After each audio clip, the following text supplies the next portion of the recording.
Welcome to my new show, the Midweek Halftime Show. Every week I'm going to look at the big events in college football, either happening from the week previously or coming up in the week coming. This is going to supplement my videos where I talk about the top 10 games of the week, and it's going to replace my weekly review, which was just pushing way too long. These videos will be only 15 minutes or less. I will be done talking at 15 minutes, and hopefully going to keep them under that. My last minutes were pushing more. I got some good feedback, and we're going to have a change of format in this one. So each week we're going to tackle 3 topics. That's it, 3 topics. Hit them as quickly as we can, but in the most efficient manner, where we also get out some good information, and then we're going to be done. So let's get right into it. The 3 topics I'm covering today is first, ACC out of the playoffs. Are they? I think they are, but we're going to go through the teams that's in the ACC that might still have a shot, but we're going to talk about that first. Second, are they good? We're going to go through teams, surprise teams, all these teams, under the radar teams that I did not predict to have the season that they are having, but they're having much better seasons than predicted. Are they good? We're going to answer that question yes or no, or maybe. We'll look at that as well. And then the third one here is, do we have a new potential dark horse candidate for Heisman? That's an exciting one to finish. Let's get right into it. So, ACC out of the playoffs. Number 9 Clemson lost to NC State. They are now sitting at 2 losses. A shocking loss there to NC State, who's had their number recently or been close, and NC State finally got the win. Second, number 21 UNC loses to Georgia Tech 22-45. Now you talk about shocking losses. That is a shocking loss to have a team like North Carolina in the top 25, a team that many people predicted to be in contention for winning the ACC, including myself, to lose to what has traditionally been one of the bottom feeders of the ACC. Absolutely shocking. That, in my mind, knocks ACC out of the championship. Those out of the playoffs. Clemson, with a loss to Georgia, who's a good team, sitting in the top 5 right now, was definitely still in the conversation, especially if they won out. And I was predicting that regardless whether it was Clemson or North Carolina, whichever team was able to win out, as long as they won the rest of their games and beat the other team in the ACC playoff, in the ACC Conference Championship, my prediction was that the winner of the ACC would be in the playoffs. We've gotten so used to seeing them there. The ACC has been represented in every single college football playoff since the first one in 2014, which was close to Florida State, and then Clemson's been represented recently. Clemson actually tied with Alabama for the most appearances in the playoff at 6, though Alabama has had more success at winning it. But Clemson and Alabama have been right there as the 2 top teams. People have complained about the top teams appearing in the playoffs over and over again. Well, it looks like we're going to have changeover. Ohio State looks like they're out, and now it looks like the ACC is out. Now, the ACC still has 2 undefeated teams, and really right now at this point, with the way the ACC has really played very poorly in non-conference play, it would really take an undefeated ACC champion to get a shot at the playoffs, especially considering where these 2 teams started that are still in contention at it. So that's number 24, Wake Forest, undefeated, and Boston College, undefeated. Do they have a chance? Well, my answer is going to be no, because while I think these teams are going to have very good years, much better than was predicted for either of them, they would have to go undefeated in my mind to be eligible.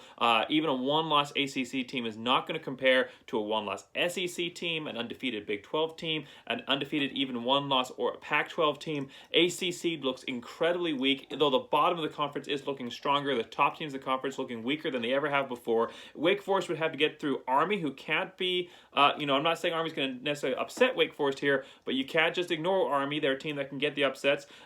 They still have to play North Carolina, and they still have to play Clemson, and it would take an incredible, miraculous season for Wake Forest to be able to get by both of them. Boston College still has to play Clemson, North Carolina State, and they have to play Wake Forest. That last game of the season between Wake Forest and Boston College might end up being, or I believe it's the last game of the season, but anyhow, that match between Wake Forest and Boston College, in a prediction that in a situation that nobody could ever have predicted, could end up being the decider for not just an ACC crown, but for a berth in the playoffs if both teams are undefeated when they play each other. So that's going to be very interesting, but my prediction here, it looks like the ACC is out of the playoffs in a shocking turn of events. All right. Are they good? So we're going to go through 5, I believe it's 5, 1, 2, 3, 4, 5. Yes, we're going to go through 5 teams today.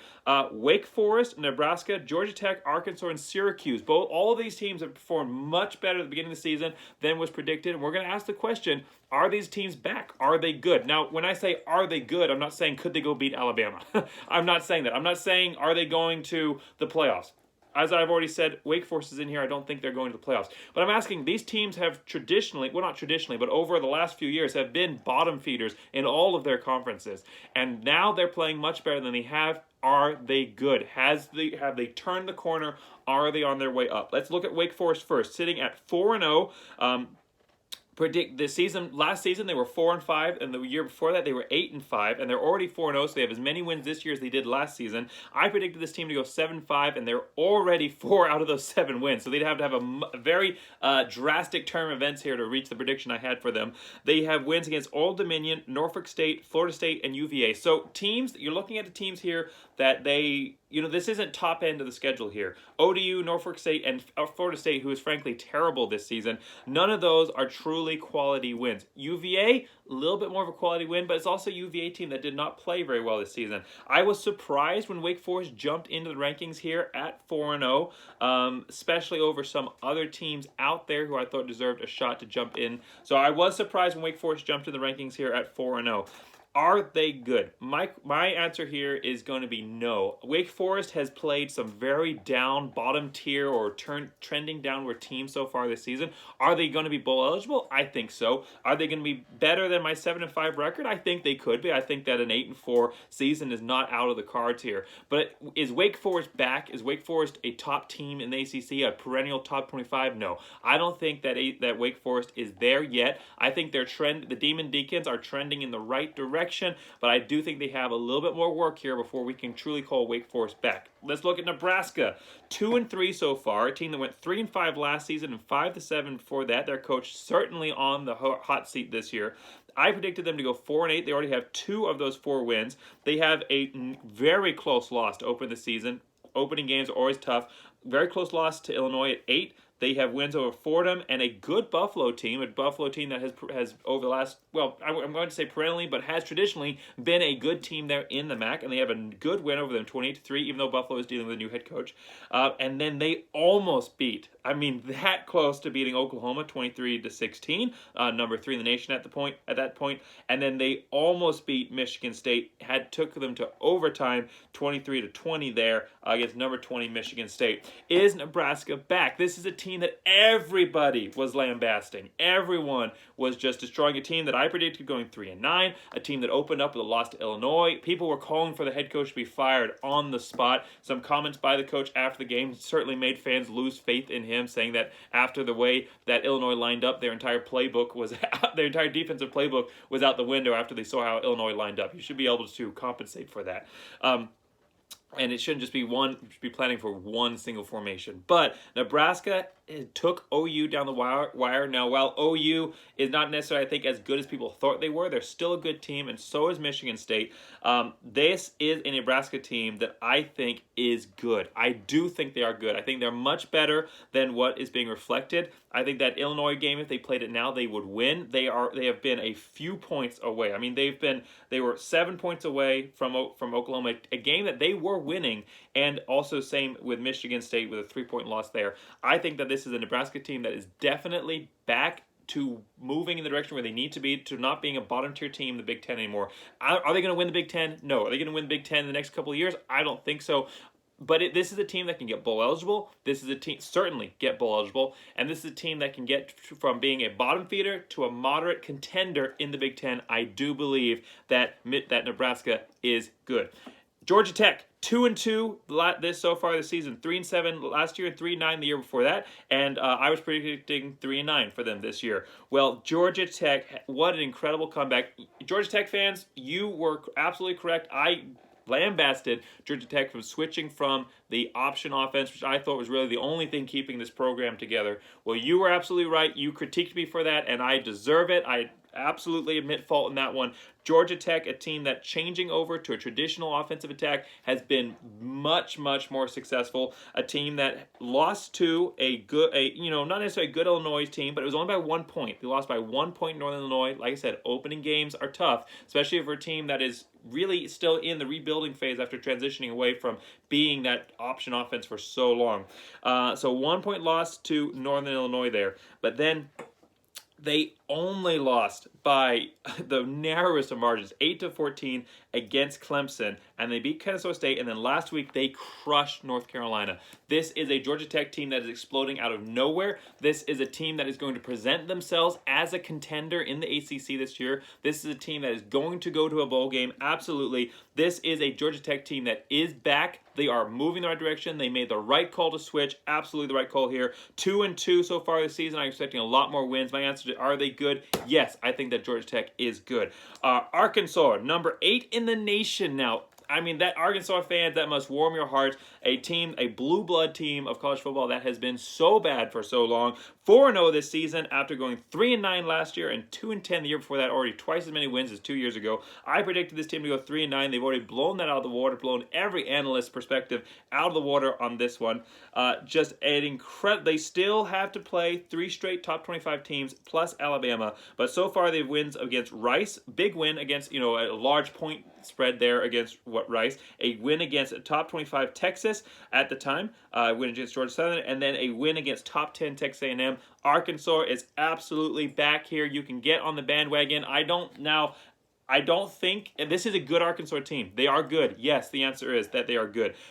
I don't think that they're necessarily a playoff contender because they're in the SEC. Any other division, I absolutely think they would. But they have to play, like I said, they have to play 3 straight top 25 teams. I think they have Georgia this week. They still have to play Ole Miss. And I'm blanking on the other one they have to play, but they have to play a bunch of top 25 teams, and maybe it was Auburn, and they have to play Alabama. So there's going to be a couple losses here. But Arkansas is the Cinderella of if an SEC team can be a Cinderella, that's usually reserved for Group of 5. But if they can be a Cinderella, Arkansas is that Cinderella right now. They can win. They can put together a season capable of winning the SEC. They've shown that potential with wins against Texas and Texas A&M. Are they going to? I don't think so. But are they good? Yes, they are good. This is going to be. I'm rooting for them. I love seeing teams flip the tables and turn the corner. And Arkansas, they're one of my favorite.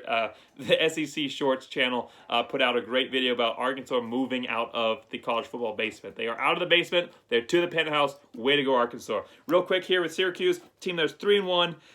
So far this season, a team that went 1-9 last year, 5-7 the year before that. I was predicting 3-9 overall. They already have those 3 wins.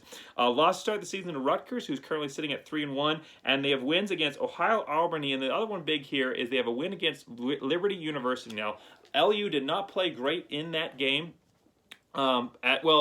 They didn't play great in the first half. Second half was a pretty good performance. There were some questionable play calls by the head coach there. But this is a Syracuse team that is playing much better than expectations. Quarterback Schrader looks much better than DeVito. Played great last week against Liberty. Definitely provided a much bigger rushing attack option, or definitely increased the lethality of that offense. I think this is a Syracuse team that can get bowl eligible this season, especially with 3 wins so far already. Is this a team that's good? Maybe. That's my answer on this one. I don't know with Syracuse. We're going to have only time will tell, but they're definitely trending upwards, where the last couple seasons they were trending downwards. All right, last point here. I only got 2 minutes to hit it, so we're going to hit it fast. Who is that dark horse candidate? Well, that dark horse candidate for me is Jake Haener. I hope I'm pronouncing that correctly. But Jake Haener, the quarterback for Fresno State, who jumped up, big jump in the top 25 last week, and it moved up into number 18 so far. Through 5 games, he leads the FBS in passing yards, 73.1% passing. It is 3rd out of all quarterbacks with a minimum of 100 passing attempts. He's 15 touchdowns, is 2nd in the FBS with only 2 interceptions, 180.8 yards per game is 180.8 passer ranking is 10th in the nation. His QBR there, and then he has led 2 fourth-quarter comebacks so far this season against UCLA and UNLV, a quarterback who almost led Fresno State to a win over Oregon. And the better Oregon looks, the more wins they get, the better Fresno State. They're going to drag Fresno State right along with them. Fresno State is definitely a contender they're not a contender for the Heisman. I'm not for the playoffs. I'm not saying that. But they are a contender for that New Year's 6 spot. They could steal it away from the AAC this season. And a Mountain West player has never won the Heisman. He is definitely a dark horse candidate for that. Now, I say dark horse. He's from the Group of 5, so the likelihood of it is low. But he is definitely playing like a Heisman contender right now. And it's going to be interesting to see what he can do so far. So I finished it in under 15 minutes. Definitely had to just speed down that last final stretch there to make sure I got it in. But I hope you enjoyed this video. I'm going to make these videos every single week. So if you like this video, make sure to like and subscribe. And as always, go Big Blue.